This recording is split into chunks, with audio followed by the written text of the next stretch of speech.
लोग कहते हैं देवाधिदेव महादेव क्या देता है, लोग कहते हैं भगवान शंकर क्या देता है, लोग कहते हैं भगवान शिव क्या प्रदान करता है। शिव महापुराण की कथा कहती है वो जब देता है अंत में गाड़ी की स्पीड की लिमिट है, परीक्षा हॉल में लिखने की लिमिट है, बैंक में जमा करने की लिमिट है, पर देवाधिदेव महादेव की कृपा की कोई लिमिट नहीं होती। वो कब कृपा कर दे, कब दया कर दे, कब करुणा कर दे, कब वात्सल्यता कर दे, कब उसकी कृपा बरस जाए। आप विश्वास के साथ में कथा को सुन रहे हो, आप भरोसे के साथ कथा का स्मरण कर रहे हो, आप भरोसे के साथ कथा को सुनने बैठे हो। और जितने भरोसे के साथ आप सुनोगे, जितने विश्वास के साथ आप उसको श्रवण करोगे, उतने विश्वास के साथ वो आपकी झोली भरने के लिए आतुर रहेगा। पाप करते करते मनुष्य नहीं थकता, और कृपा करते करते मेरा काल अधिपति महाकाल नहीं थकता। कितना पाप कर रहे हैं,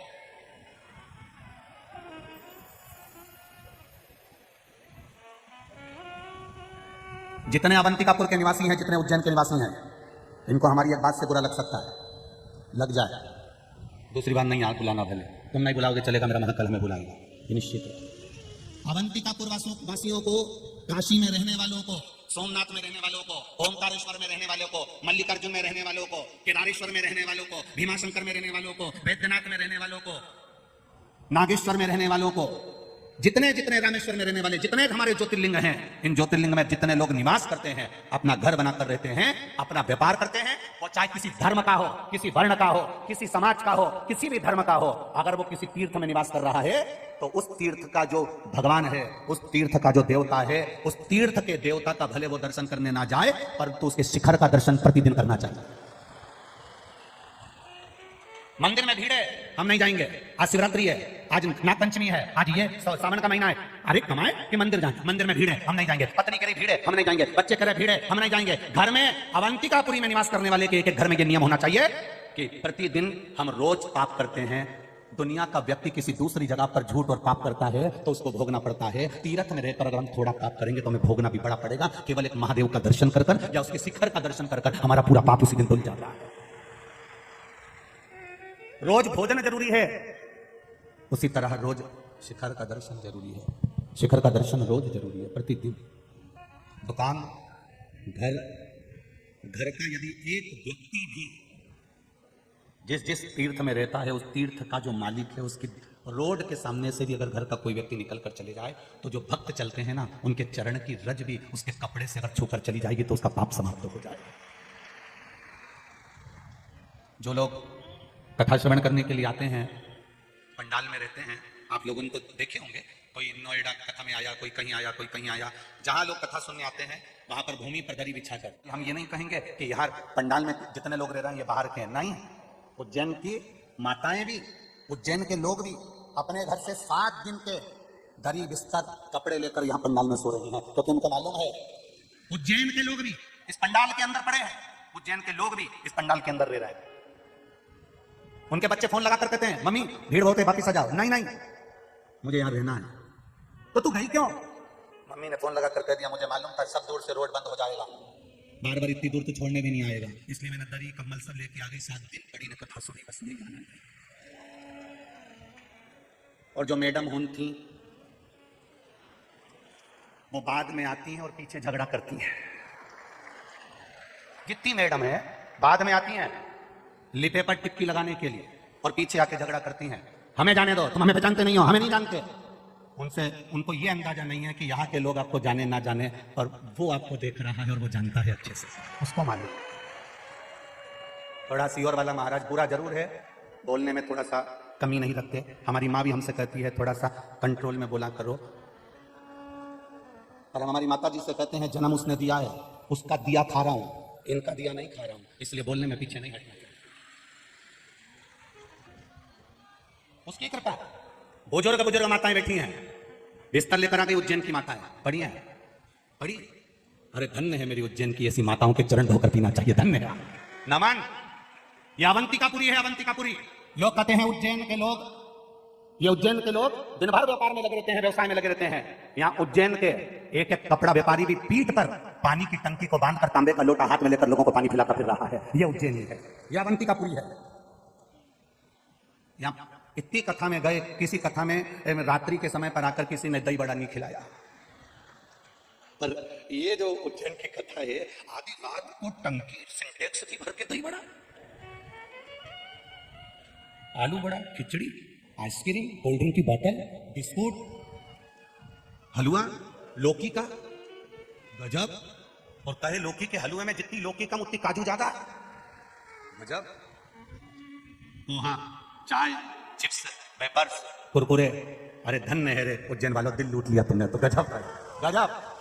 ये धन्यता है आपकी, ये पहचान है मेरे मालवा की, और इसी पहचान को बरकरार रखना है, इसी पहचान को। उज्जैन में आने वाला, महाकाल की नगरी में आने वाला महाकाल का मेहमान नहीं है, उज्जैन महाकाल की नगरी में आने वाला हमारा भी मेहमान है, और उसके लिए पलक पावड़े बिछाए उज्जैन वालों। धन्यता, साधु तो साधु।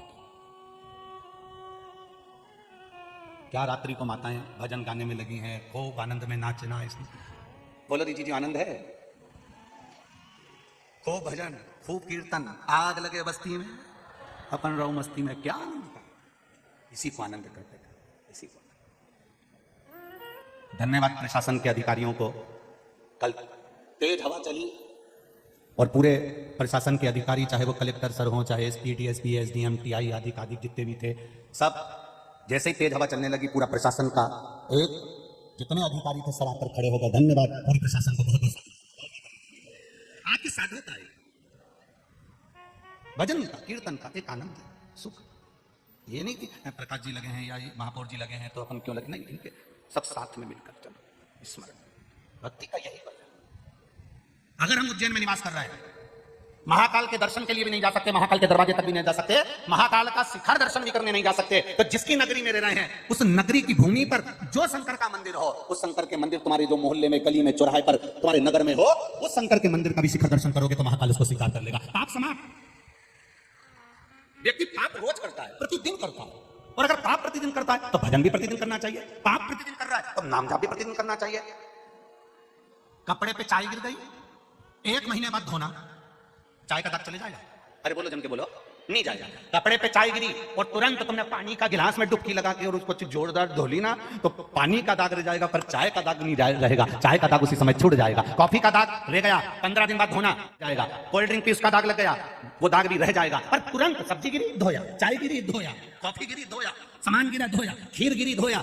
अगर कुछ कपड़े पर गिरा और उसी समय धो लिया तो वो दाग समाप्त हो जाता है। हम रोज झूठ बोलते हैं, हम रोज पाप करते हैं, हम रोज कपट करते हैं, तो हमें रोज भजन करना चाहिए, उसी दिन धुल जाएगा, उसी दिन धुल जाएगा। हमारा पाप उसी दिन हमको धोना है।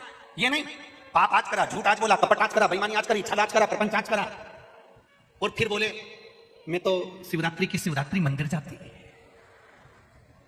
अब फिर एक किसी ने भजन गाया, क्यों रे दीनानाथ, वो भजन गाया ना, मेली चादर ओढ़ के कैसे द्वार तिहारे। इतना दाग लग गया कि वो छूटे कैसे? क्यों? क्योंकि ये कह रही थी मैं तो शिवरात्रि शिवरात्रि जाती, कोई कह रही थी मैं सोमवार सोमवार जाती, कोई कह मैं नागपंचमी पे जाती, कोई कह मैं अष्टमी पे जाती, कोई कह मैं भगवान की जब साई सवारी निकलती तब जाती, कोई कह मैं जब जाती। जरा विचार करिएगा, स्मरण करिएगा, अपने भीतर बुद्धि में उतारिएगा।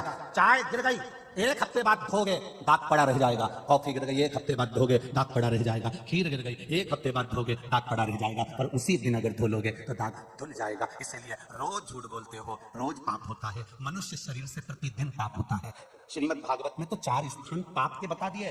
पहला, झाड़ू लगाते समय छोटे छोटे जीव मर जाते हैं, उसका पाप माथे चढ़ जाता है। दूसरा, अग्नि जलाते समय छोटे छोटे पतंगे जल जाते हैं, उसका पाप माथे चढ़ जाता है। तीसरा, कपड़े धोते समय, पानी भरते समय, बर्तन मांजते समय छोटे छोटे जीव मर जाते हैं, उसका पाप माथे चढ़ जाता है। चौथा, अपने घर से चलते समय पांव के नीचे ना जाने कितने जीव मर जाते हैं, उसका पाप माथे चढ़ जाता है। 4 स्थान पर व्यक्ति से रोज पाप होता है। और मोबाइल पर जो रोज झूठ बोलते हो वो भी तो पाप ही है। जरा जरा सी बात में हम झूठ कर रहे हैं। दुकान पर बैठकर एक चीज 4 में बेच रहे हैं, ये भी तो पाप ही है। हम नित्य प्रति पाप करने में डूबे हुए हैं। किसी के साथ छल कर दिया, किसी के साथ बेईमानी कर दी, किसी को गाली दे दी, किसी को अपशब्द कर दिया, किसी का अपमान कर दिया, किसी को नीचा दिखा दिया। रोज का तो पाप कर रहे हैं। अगर हम रोज का पाप कर रहे हैं तो हमें रोज प्रतिदिन शिव महापुराण की कथा को सुनकर वो पाप को धो देना चाहिए। प्रतिदिन धो दो, रोज का रोज धो। अरे बुजुर्ग माताएं जो गांव में रहती है ना, वो इतनी समझदार है, वो बहू से कह देती है, बेटा बेलन के धोके रख दी जो, तो बहू के मम्मी रोटी बनेगी तो रोज रोज बेलन का तो धोना, आटा चिपक जाएगा तो रोटी फटी जाएगी। आटा चिपका और बेलन से तुमने बेला और बेला तो रोटी फट गई, रोटी बेकार हो गई। फिर वो बिलाई नहीं, चकोटी नहीं धोके रखो तो चकोटी। तवा को नहीं धो के रखो तो तवा रोज का रोज धोगे तो रोज रोटी बनेगी तो वो बेकार नहीं होगी, रोज का रोज धोगे तो रोज रोटी बनेगी तो वो फटेगी नहीं। रोज का रोज अगर दूध का बर्तन धोकर रखोगे और रोज का धोकर रखोगे तो उसमें रखने वाला रोज का दूध कभी फटेगा नहीं, ये निश्चित है। रोज धो। कई लोग कहते हैं कि हम महादेव के मंदिर जाते हैं, हम शिव जी के मंदिर जाते हैं, हम भगवान के मंदिर जाते हैं, तो क्या भगवान हमको देखता है? क्या भगवान हमको देखता है? शिव महापुराण की कथा कहती है इतने लोग बैठे हुए हैं, आप किसी एक व्यक्ति को थोड़ी देर तक देखते रहो, देखते रहो, देखते रहो, देखते रहो, देखते रहो, वो एक बार नहीं देखेगा, 2 बार नहीं देखेगा, 3 बार नहीं देखेगा, 4 बार नहीं देखेगा, कुछ मत बोलो, केवल देखते रहो, कुछ कहने की जरूरत ही नहीं है, केवल देखते रहो, देखते रहो। और यदि आप देखते रहोगे, देखते रहोगे, देखते रहोगे तो एक ना एक बार आपकी निगाह उसकी निगाह से मिल जरूर जाएगी। उसी तरह तुम मंदिर जाते रहो, जाते रहो, जाते रहो, जाते रहो, जाते रहो, एक ना एक दिन वो मेरे महाकाल बाबा से आपकी निगाह मिल जरूर जाएगी, ये निश्चित है। जाओ उसकी चोट।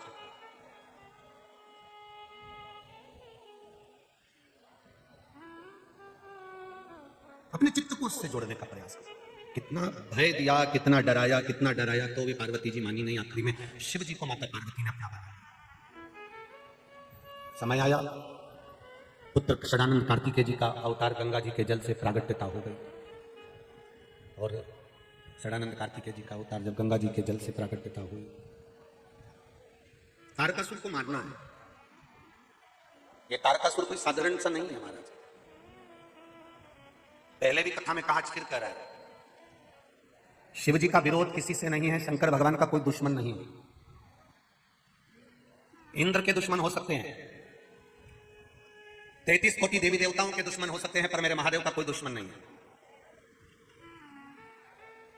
अंधकासुर, तारकासुर, भस्मासुर, इन असुरों का संवाद निकल कर देखिए, एक एक असुर की बात निकल कर देखना, एक एक, और ज्यादा दूर नहीं, आपके पास में गीता प्रेस गोरखपुर की अगर शिव महापुराण की कथा हो तो उसको पढ़कर देखना। किसी का विरोध महादेव से नहीं है, एक का भी। कंस का विरोध महादेव से नहीं, रावण का विरोध महादेव से नहीं, हिरण्यकशिपु का विरोध महादेव से नहीं, हिरण्याक्ष का विरोध महादेव से नहीं, महादेव से किसी का विरोध नहीं।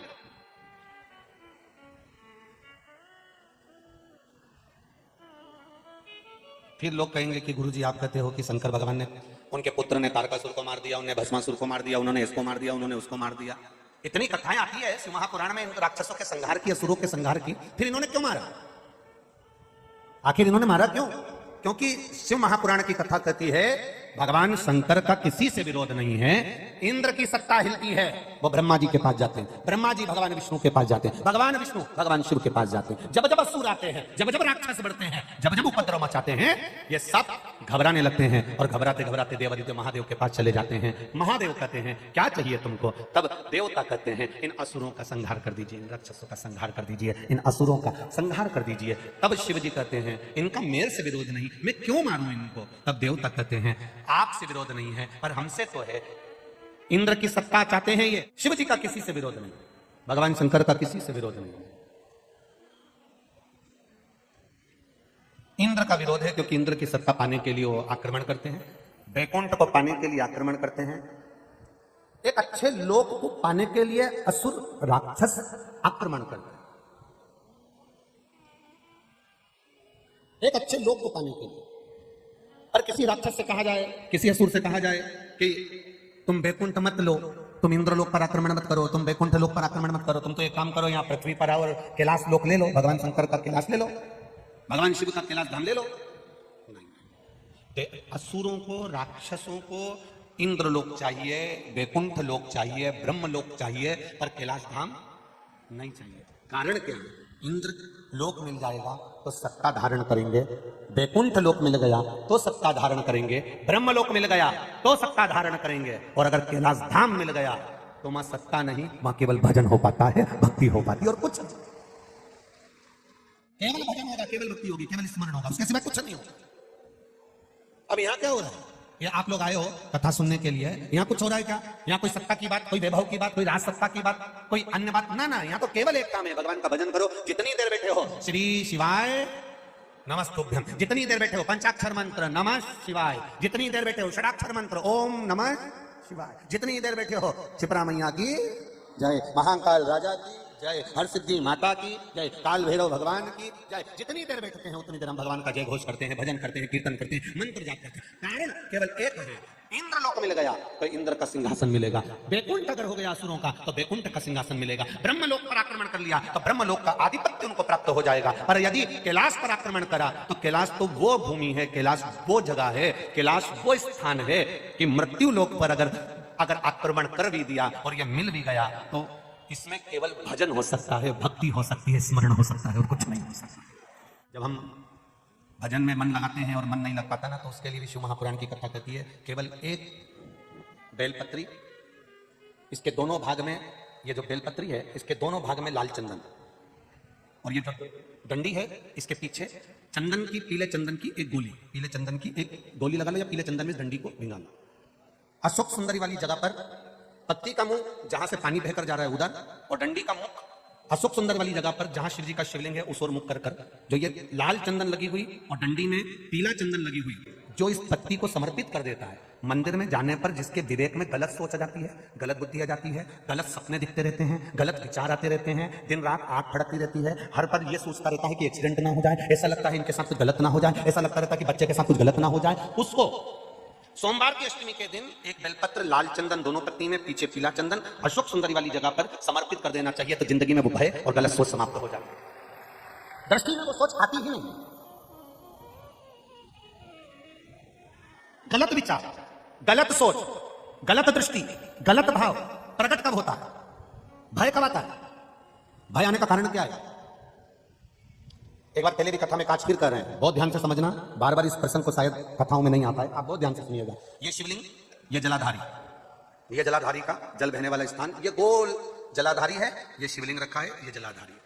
अब कई लोग ऐसे होते हैं कि पंडित जी पूजन करा रहे हैं या कोई मालूम पड़े बहुत बड़ी जलाधारी है, अब उज्जैन में आप दर्शन करेंगे तो शिवलिंग थोड़ा सा बीच में होता है, जलाधारी बहुत दूर होती है, ऐसी गोल होती है। अब आप लोग जब पूजन करने बैठते हैं तो महाराज जी ने जैसे ही महादेव को चंदन लगाया और चंदन लगाकर हाथ में जल लेकर हाथ धो दिया, तो धोया काय पे? जो ये पार्वती जी का जो स्थान है जलाधारी है, आप हाथ धोया हुआ जल जब इस पर गिरा देते हो तब हृदय में अपने परिवार के प्रति भय उत्पन्न होने लगता है, कहीं मेरे पति के साथ कुछ ना हो जाए, मेरे बच्चे के साथ कुछ ना हो जाए, भय की अनुभूति उत्पन्न होती है। अब भय मिटाता कौन है?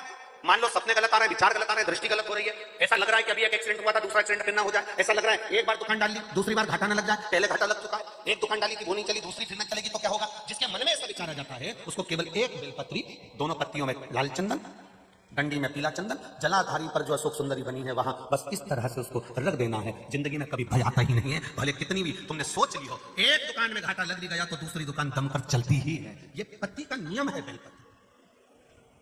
कौन से दिन करना है?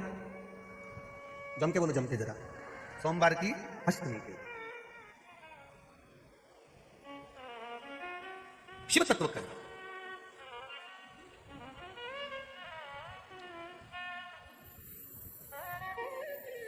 उसका स्मरण हमारे को फल प्रदान कर देता है। जब श्री शिवाय नमस्तुभ्यम कहा जाता है, 2 क्षण के लिए हम मौन होते हैं, तब उससे पंडाल में बैठकर ये बात कह देना शिव पुराण के सामने कि मैं तेरे भरोसे पर आई हूं, तेरे बल पर आई। विश्वास कहता है बाबा इतने पत्र जो भेजे हैं इसमें एक पत्र मेरा भी 3 महीने के अंदर यहां पहुंच जाएगा, ये विश्वास सहजता नहीं है। शिव करोगे भजन तो मिलेगा उसका। रावण का हाथ, ये जो पुष्प की माला आई है, ये फिरोजाबाद से प्रत्येक शिव महापुराण में ये फूल की माला बनाने वाला भैया एक साधारण सा गरीब सा है, पर हर साल जो भाई लेकर आते हैं वो फिरोजाबाद से इतना नीचे आ गए थे, इतना नीचे आ गए थे, इतना नीचे आ गए थे, बाबा से प्रार्थना करी, हर कथा में फिरोजाबाद से माला लेकर यहाँ पहुंच जाते हैं। एक बार जोरदार ताली बजाएं उनके लिए। प्रत्येक कथा, ऐसी कोई कथा नहीं जाती जिसमें वो नहीं आते। ये शिव तत्व, ये भगवान देवादिदेव महादेव की करुणा, उदारता, उनकी कृपा। एक बार हमारे बीच में आदरणीय स्वामी जी सरकार रामानुज कोट से पधारे, एक बार जोरदार ताली बजाकर स्वागत करें सरकार का।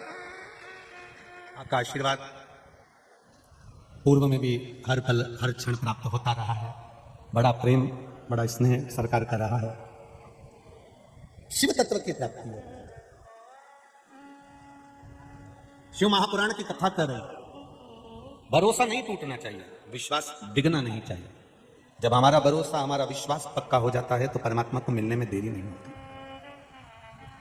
लंकाधिपति रावण का हाथ कैलाश पर्वत के नीचे दब गया, उसका कारण केवल इतना था कि विनाश काले विपरीत बुद्धि। आपको भी कथा में कहा कि बुद्धि भी रजस्वला हो जाती है, काम नहीं करती। 7 दिन उस बुद्धि को भगवान के सहारे पर छोड़ देना चाहिए। जब तुम्हें लगे मन काम नहीं कर रहा, तुम्हें लगे कि चित्त काम नहीं कर रहा, तुम्हें लगे कि अब ये हृदय मेरी बुद्धि काम नहीं कर रही, तो समझ लो कि यह रजो धर्म में हो गई, इसको भी पड़े रहेंगे, अब कोई नया काम अभी नहीं करेंगे, अभी थोड़ा सा रुको फिर सोचेंगे। पर लंकापति रावण ने तो बड़ी जल्दबाजी करी।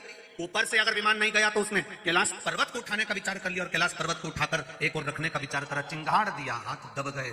अब क्षमा मांगी भगवान देवाधिदेव महादेव से। जिस समय चिंगाड़ रहा था उस समय पर जो साथ में रहने वाले थे वो भी भाग गए थे, कोई बच्चा ही नहीं, कोई नहीं बचा। सुख की घड़ी में सब साथ देंगे पर दुख की घड़ी में कोई तुम्हारा साथ नहीं देगा।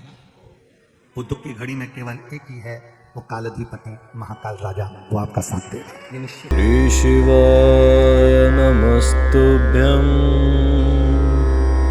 श्री शिवाय नमस्तुभ्यं,